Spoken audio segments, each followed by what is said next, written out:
कृष्णासाय गोविंदाय नमो नमः। वसुदेव सुतं देवं कंसचारूरमर्दन देवकी परमानंद कृष्णं वंदे जगद्गुरुं। भूर्वस श्री लक्ष्मी नारायण महाविष्णु देवता प्रियता नमः। पुस्तक का ध्यान कीर्तन करेंगे। शुक्लां ब्रह्म विचारसारं स्वच्छतानंद रूपाय विष्णुत्पत्त्यादि हेतवे तापत्रय विनाशाय श्री कृष्णाय या श्वेत पद्मासनाय ब्रह्माच्युत शंकरा प्रवृत्तिर्देवे सदा वंदिता श्यामा पाद सरस्वती भगवती बुद्धि।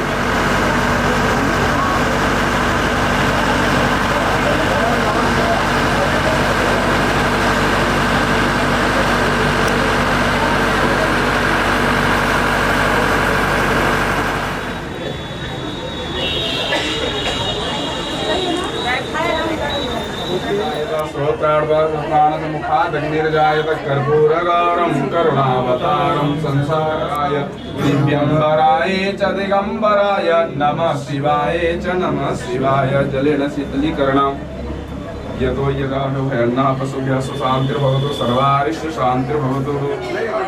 ये लीजिए फक्त वो है ना इन्हें हाथ में दिया बनने दो सद्गुरु देव भगवान की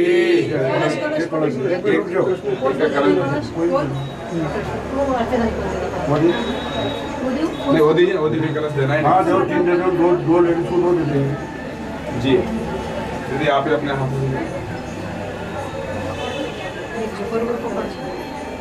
कृष्ण को ले रहे कृष्ण देना तो है ना संतोष आगे रहेंगे।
अवसर मिलना, वह भी डॉक्टर नीरज जैसे सात्विक आदमी को, अच्छे विचार वाले आदमी को, ये निश्चित रूप से सद्गुरु परिवार सद्गुरु सेवा समिति का एक सौभाग्य है।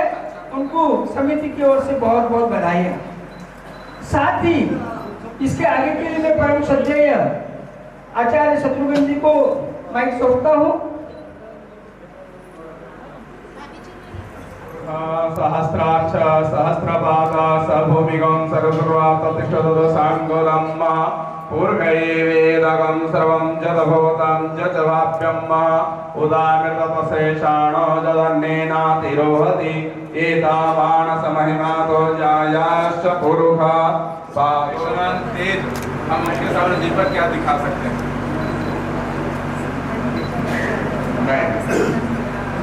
श्री कृष्ण शरणं मम गुरुर्देवो महेश्वरा गुरु साक्षात् परब्रह्म तस्मै श्री गुरुवे नमः। व्यासमूर्ते नमो नमः। सच्चिदानंद रूपाय विश्वोत्पत्त्यादि हेतवे तापत्रय विनाशाय श्री कृष्णाय वयं नमः। आपने देखी है, लेकिन शायद ऐसा अवसर पहली बार देखने में आया होगा, ऐसा मेरा अनुमान है।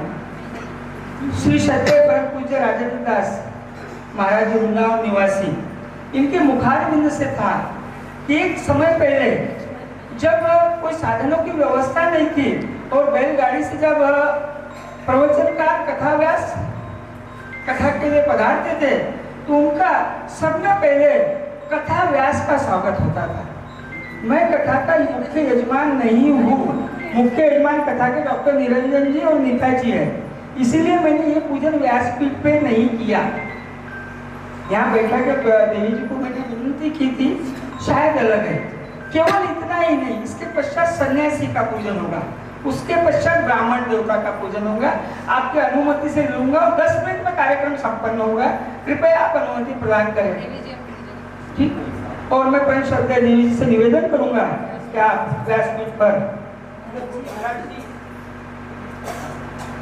जानकारी के लिए पाठशालाओं की कक्षाओं का उनका संबंध नहीं है, लेकिन ज्ञान की अपनी परिभाषा है।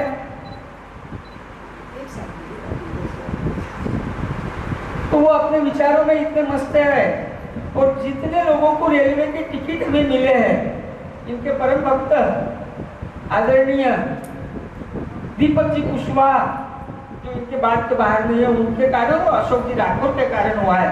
जोरदार दीपक जी और अशोक जी के लिए एक बार तालियां बजाएं। ये सन्यासी पूजन हो रहा है।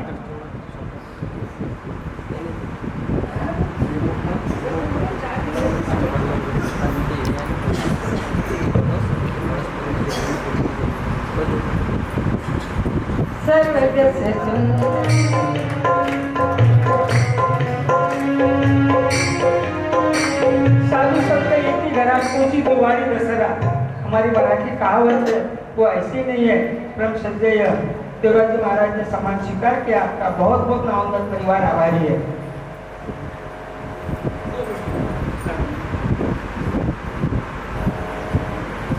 मैं इस कड़ी में ब्राह्मण देवता के रूप में श्रद्धेय जी गौतम जी भागवत जी गौतम से आग्रह करूंगा कि वे भी मंच पर आए। आप वृंदावन निवासी है, आपके साथ ही आ जाए। और मैंने ऐसा शास्त्रों से सुना है, ब्रज के किसी भी व्यक्ति का दिल ना दुखाए, ऐसा शास्त्रों में लिखा है, ब्रज के किसी भी व्यक्ति का दिल ना दुखाए। तो निश्चित रूप से जानते अजानते हमारे मुखारबिंद से, हमारे परिवार के मुखारबिंद से कुछ कम अधिक होता है। मनुष्य गलतियां करना उसका धर्म है, तो उसे क्षमा करें आप। मैं मेरे ओर से भी क्षमा मांगूंगा आपको। मुलराज धरणे की, आज के आनंद की। जैसा कि हमारे अभी डॉक्टर साहब ने कहा कि आप हमारे ब्रज में आए हैं और ये आज गिरिराज जी के अंदर में आप बैठ के कथा का आनंद ले रहे हैं, ये बड़ी हमारे ऊपर में असीम कृपा होती है। ऐसा हमको समय प्राप्त होता है। और अभी एक हमसे एक छोटा सा हमको झटका दिया था डॉक्टर साहब ने। तो ये आप जो सभी भक्त लोग हैं, ये आप मेरा एक परिवार हैं, आप मेरा परिवार हैं। भले मैं आप जो उम्र में छोटों से छोटा भी होऊंगा, वैसे मैं 65 एज हो रही है मेरी, परंतु अपने ही से कहा जाता है, अनजान से हम कुछ नहीं कह सकते हैं। तो शब्द भी होंगे ना तो अपने से ही कहा जाएगा। तो आप इस विषय में निश्चिंत रहना कि मैं ब्रजवासी ब्राह्मण हूँ, यहाँ का तीर्थ का गुरु भी हूँ मैं, परंतु मैं आपके परिवार से हूँ, इस बात को आप ध्यान रखेंगे। कौन और आगे जी बाबाए कृपा करी प्यारे आंगन अवसर आयो श्री जी बाबाए कृपा करी प्यारे आंगन अवसर आयो श्रीनाथ जी पधारा जमुना जी पधारा महाप्रभु जी पधारा श्रीनाथ जी पधारा जमुना जी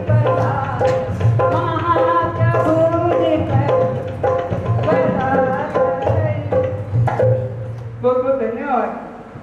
ये मैंने क्षमा याचना की तो आपको बताता हूँ। आज जब परिक्रमा में आप निकले तो महाराज जी ने आपके स्वागत के लिए 150 मालाएं लाई थी। ये बहुत अच्छी बात है, लेकिन उन 150 मालाओं ने और आपके आग्रह के कारण बाकी के स्थल अपने हुए नहीं। परिक्रमा में एक एक स्थल का महत्व है। मैं आपको कहता, मैंने स्वयं पैदल परिक्रमा की है। बाद में पाकिट दे दो।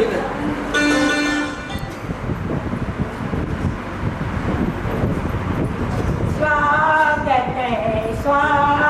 है महेश्वरी देवी जी का, महेश्वरी देवी जी का गोवर्धन में भागवत में, गोवर्धन में भागवत में आपके आने से फूल खिले हैं, बगिया हमारी महका उठी है, फूलों से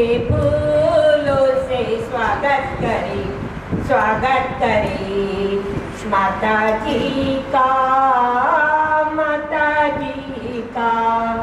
त्रुटि जो हो जाए उसे समझ लेना अपना। यही रहते हैं। बहुत बहुत धन्यवाद। आप आपका स्थान ग्रहण कैसे ऐसा निवेदन यो मुख्य यजमान द्वारा पूजन कराया जाए, ऐसा आपसे विनम्र अनुरोध। गुरुदेवो महेश्वर गुरुसाक्षात् परब्रह्म तस्मै श्री गुरुवे नमः।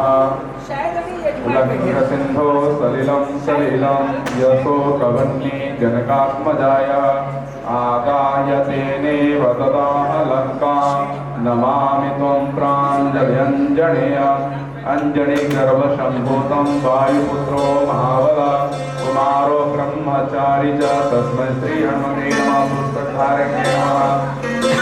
वरुण देवताय नमो नमः। नमस्ते सूर्यप्रभाय सुश्वेतहाराय सुमङ्गलाय कृपासहस्ताय दशासनाय सहस्रमूर्ते सहस्रपादाय सुप्रभावे सहस्रनामने पुरुषाय सरस्वते सहस्रकोटिविधारिणे नमः।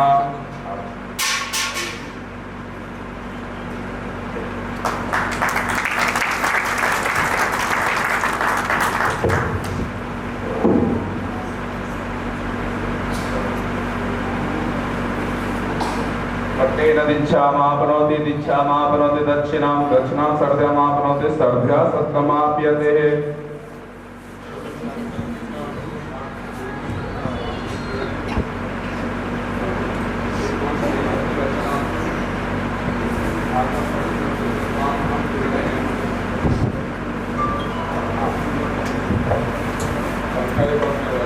पंखा बंद करवा दिया।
गिरिराजाय शिखरणे स्थले स्थले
श्री गिरिराज जी के, श्री राधा कृष्ण भगवान के चरणों में हम कोटि कोटि अनंत कोटि नमन करते हैं। और उपस्थित सभी सद्भावी सत्संग प्रेमी श्रोताओं को व्यासपीठ से हमारा जय सिया राम और राधे राधे सभी को। आपको एक बात बताए क्या, ब्रज भूमि में जय श्री कृष्ण नहीं बोलते, ब्रज की भूमि में जय श्री कृष्ण नहीं राधे राधे बोलते हैं। और उसकी कथा भी है। हम इसी से क्यों शुरुआत कर रहे हैं कि जब भी अब हम परस्पर मिले तो राधे राधे कहना, फिर हमारे महाराष्ट्र में जाने के बाद में जय श्री कृष्ण बोल रहे। इस भूमि में इसीलिए राधे राधे कहते हैं। एक कथा हमने श्रवण की कि कहते हैं नंद बाबा ने ब्रज की जो एंट्री है, जो परिधि शुरू होती है, वहां पे पहरेदार खड़े कर दिए थे। और कोई भी ब्रज में प्रवेश करे, एंट्री करे तो उनको सख्त बोल दिया था कि किसी से भी कहना जय श्री कृष्ण ना बोले, राधे राधे बोले। क्यों?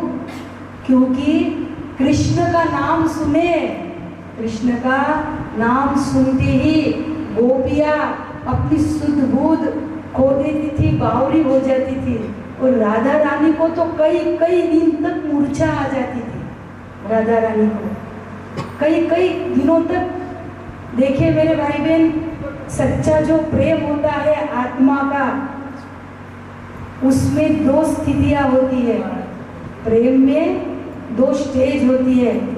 एक स्थिति ऐसी होती है कि सुनना अच्छा लगता है, प्रियतम का नाम सुनना अच्छा लगता है। और दूसरी स्थिति ऐसी होती है कि प्रियतम का नाम सुना नहीं जाता, प्रियतम का नाम सुना नहीं जाता। कान सकती थी गोपियाँ, उनको कई कई दिनों तक राधा रानी मूर्छित हो जाती थी, सुदबुद हो जाती थी। वह बावरापन ब्रज में था। इसीलिए ब्रज में कभी भी राधे राधे राधे राधे बोलते हैं।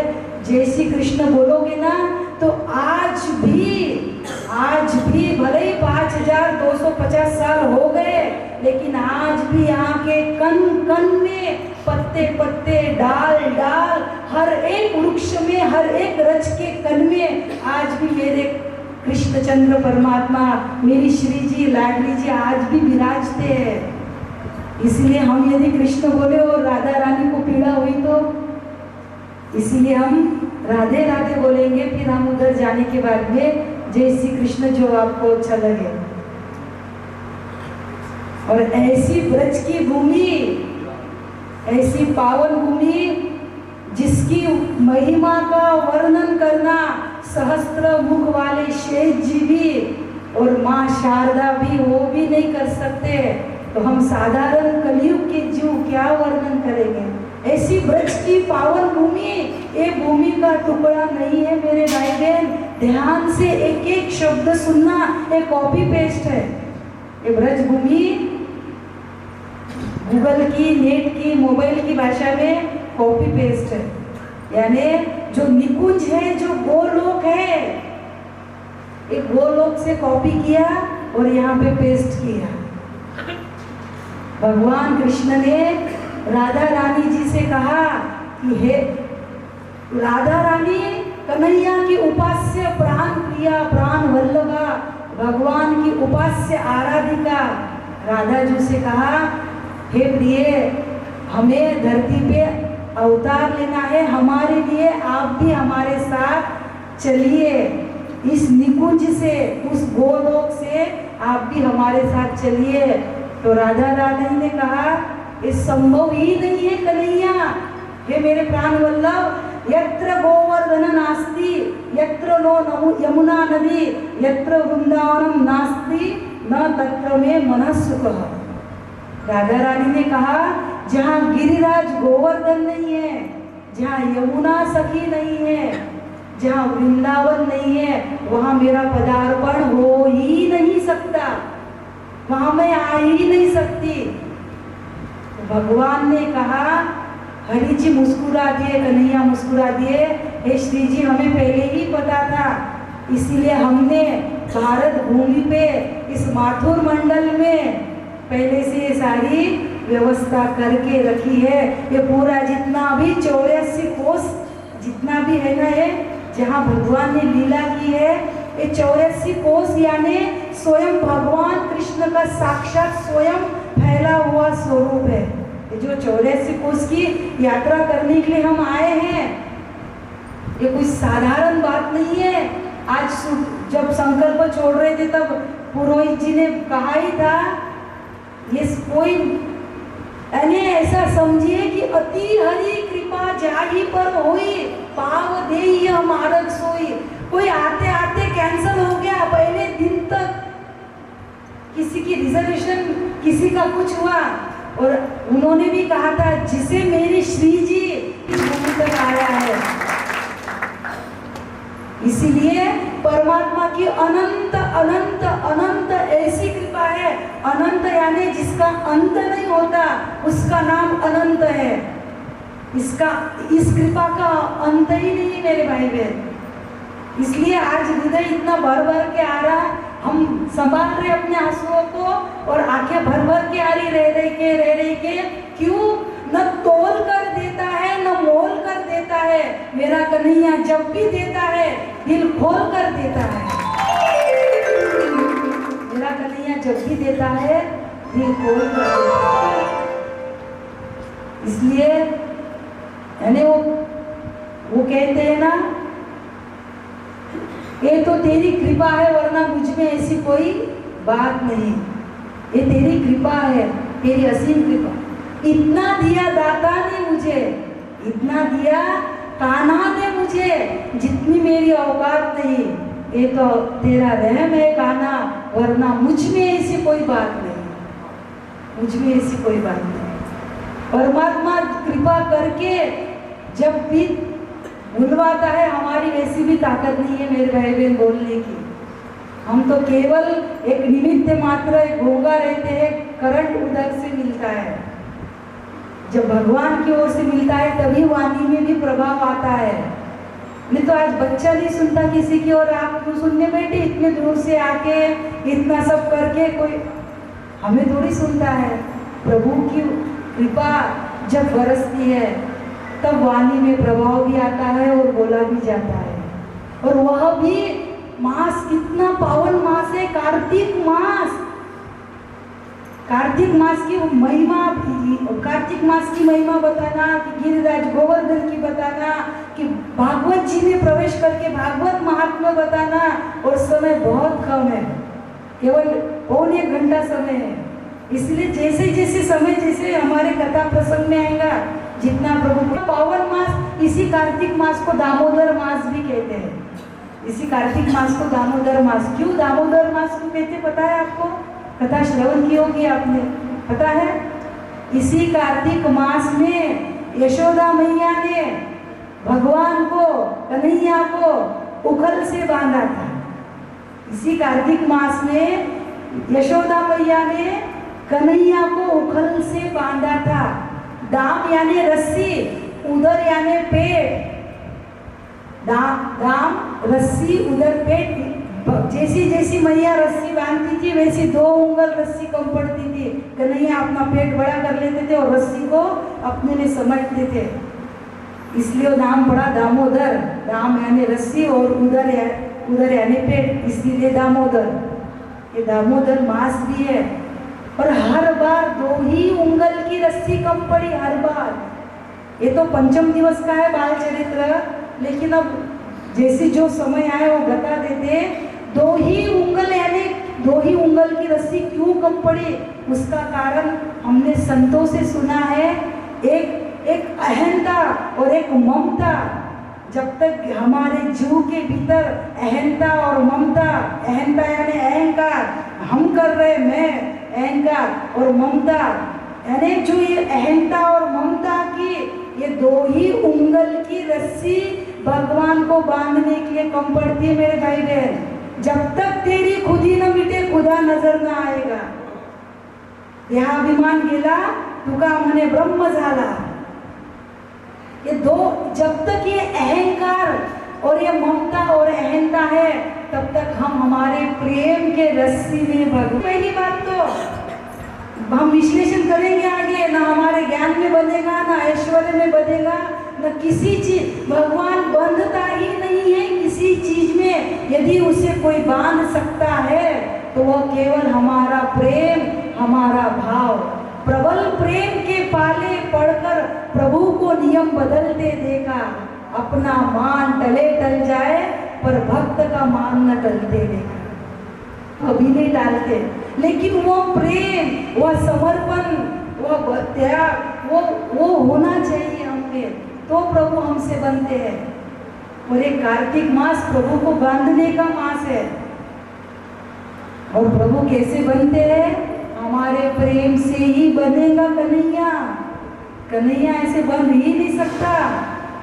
साक्षात प्रेम की धारा को बहाने वाला और पूरे विश्व को, पूरे ब्रह्मांड को प्रेम में डुबोने वाला ऐसा परमात्मा कृष्णचंद्र है। साक्षात प्रेम, प्रेम का ही अवतार है कन्हैया। इसीलिए भगवान को यदि बांधना है तो बहुत सुंदर मास है। इतनी सुंदर पावन भूमि है ये ब्रज की भूमि। और तीर्थों को भगवान का स्वरूप मिला, लेकिन ब्रज को भगवान के चरण मिले। और तीर्थों को भगवान का स्वरूप मिला, लेकिन ब्रज को चरण मिले। और इसीलिए यहाँ के रज की इतनी महानता, इतना महत्व है यहाँ के ब्रज का। जब रमन रेती, वैसे तो पूरा 84 कोस, लेकिन जब हम रमन रेती, आप आए होंगे इसके पहले भी कई बार, हम रमन रेती में लौटते हैं ना, ब्रज रज, यानी इतना इस रज का महत्व है। इसका यानी महत्व ही बताएंगे तो भागवत जी में प्रवेश ही नहीं होगा। और भागवत प्रथम दिवस का नियम होता है कि भागवत महात्म्य में प्रवेश होना चाहिए। इसलिए ज़्यादा तो धीरे धीरे कल से बताएंगे, जैसा जैसा समय आएगा। ऐसे कार्तिक मास के पावन अवसर पर और तिथियाँ भी देखिए कितनी सुंदर सुंदर आए। कल गोपाष्टमी है और हमारे गौशाला के जो आचार्य जी हैं वो स्वयं कथा श्रवण करने के लिए आए। हमारे सौभाग्य है। जो गौ माता की सेवा करता हो, भगवान की प्राण प्यारी गोवर्धन, भगवान का जो गोवर्धन नाम है, गौ का वर्धन करने वाला ये जो गोवर्धन है, ऐसी भगवान की प्राण प्यारी, भगवान की आत्मा कहो, कुछ भी कहो, गौ माता, वो गोपाष्टमी कल है। हम कल का है कुछ प्रोग्राम, शायद गौशाला में जाएंगे या गौ माता कैसा है वो भी वो बताएंगे सब। लेकिन कल गोपाष्टमी यानी भगवान जब 5 वर्ष 2 महीने के हुए थे और जब गैया चराना शुरू किया था भगवान ने, वही अष्टमी यानी गोपाष्टमी वो कल का दिन है। आंवला नवमी परसों है, लेकिन वन भोजन हमारा आज ही हो गया।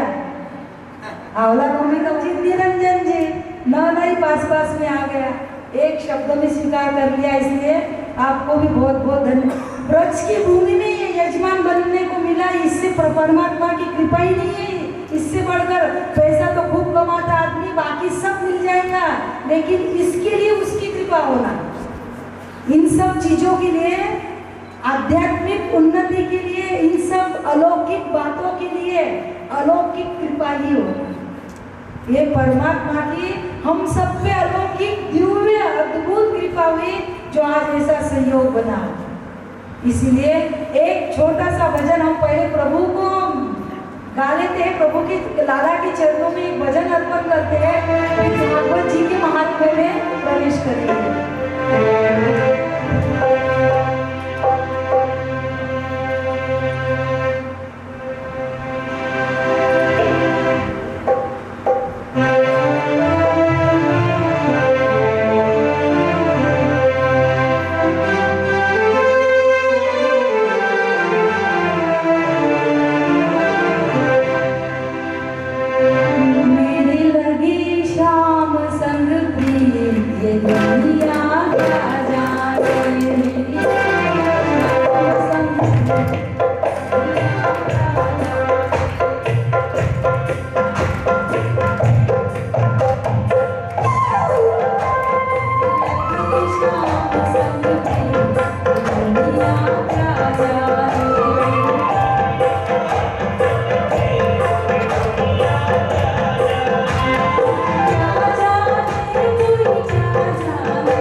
श्याम संगपुरी देविया क्या जाने।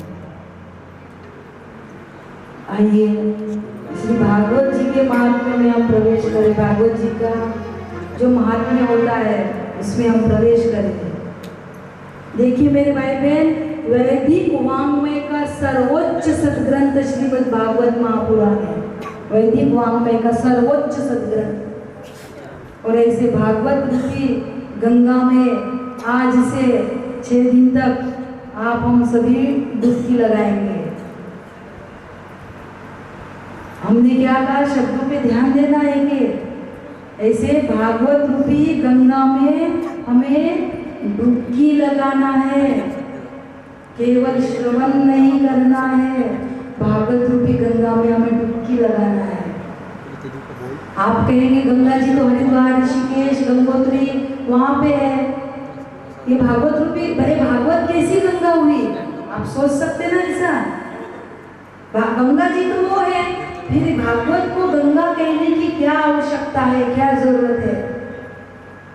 लेकिन ध्यान से सुनना मेरे भाई बहन, वो गंगा केवल हमारा तन शुद्ध करती है, हमारे तन को स्वच्छ करती है।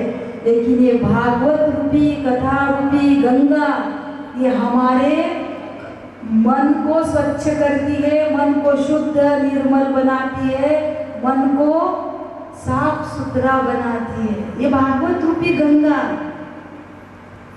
आपने कभी किसी बात पे ध्यान दिया क्या? प्रतिदिन की आपकी क्रिया है, लेकिन आपने ध्यान नहीं दिया होगा। हमारी माताएं बहनें जब कपड़े धोती है तो क्या करती है? सर्फ में भिगाती है, फिर साबुन लगा के ब्रश से घसती है। और इससे भी ज्यादा मैला रहा और कपड़ा नहीं छूटा तो फिर क्या करती? वो डंडा आता है ना, उधर मोगरी बोलते, मोगरी, उससे कूटती है ना। आजकल की तो माताएं नहीं करती होंगी, वॉशिंग मशीन है सब, लेकिन ये पहले करते थे। और आज भी कुछ हमारी पुरानी माताएं बहनें बेटियां करती होगी। तो वो डंडे से पीटने से क्या, उसका जो मेल है ना वो छटते जाता ना। ये हमें अनुभव है, हम इसलिए बोल रहे हैं, मेल जाता है। और वो कपड़ा जो हम धोते हैं उसको हम सर्फ में भिगा सकते, साबुन लगा सकते, पानी में निचोड़ सकते, सब कर सकते। लेकिन ये मन रूपी कपड़ा जो है, इसे कैसे स्वच्छ बनाओगे? इसे कैसा निर्मल बनाओगे? यहाँ ना कोई सर्फ में भिगो के रखने की व्यवस्था नहीं, साबुन लगाने की व्यवस्था नहीं। व्यवस्था है क्या? मन दिखता है क्या? फिर मन को शुद्ध पवित्र कैसा करेंगे हम? मन को साफ सुथरा कैसा बनाएंगे? तो बस अपने कान रूपी दोनों के द्वारा बस भागवत की कथा को श्रवण करते जाइए। ये जो गंगा है, हमारा जो मैल है, जो गंदगी है, धीरे धीरे भी क्यों न हो, ये मैल छाटने का, यानी जो विकार रूपी अवगुण रूपी जो मैल जमा है, जन्मों का जो ये मैल जम के बैठा है, बिल्कुल चिकट जो दाग होते हैं ना, जाते नहीं गर्म पानी में भिगाओ कि सब एक्सिल में भिगाओ, जाते के जल्दी माताओं को अनुभव है। बस ऐसे जन्मों के हजारों लाखों नहीं करोड़ों जन्मों के मन पे, चित्त पे संस्कार जमे पड़े हैं, उसे कैसे धोएंगे हम, कैसे मिटाएंगे? तो बस आप अपना तन और मन पूरा भागवत जी को अर्पण कर दे। 7 दिन, केवल 7 दिन कह रहे, बस श्रवण करते जाइए। ये भागवत रूपी गंगा आपके मैल को धोते जाएगी। लेकिन ईमानदारी से, प्रामाणिकता से स्वयं का अन्वेषण करते हुए श्रवण करना होगा। केवल इससे सुना, इससे छोड़ा, ऐसा नहीं। या यहाँ से उठे तो हम थोड़ा कपड़ा झटकते हैं ना, हमारी आदत थोड़ा ऐसा, तो ये तेरा तुझको अर्पण, हम चले भोजन का ऊपर। एक तो सुबह ऐसी फास्ट में सब, किसी को सब्जी तेज हो गई और किसी का पेट भरा नहीं, भरा भूख लगी होगी। यहाँ पे ऐसे झटका दे के मत जाना। ईमानदारी जो करो पूरी प्रामाणिकता से करो, थोड़ा करो, लेकिन इतनी ईमानदारी होना चाहिए कि वो हमारी साथ। अरे झाड़ू पोछा करना भी साधना बनती है, लेकिन ईमानदारी होना, प्रामाणिकता होना। इंसान ईमानदार ही तो नहीं है, प्रामाणिक ही नहीं है। आधा मन इधर आधा मन उधर, एक धड नहीं भाराभर चिंध्या, महाराष्ट्रात सांगते, एक धड नहीं भाराभर चिंध्या।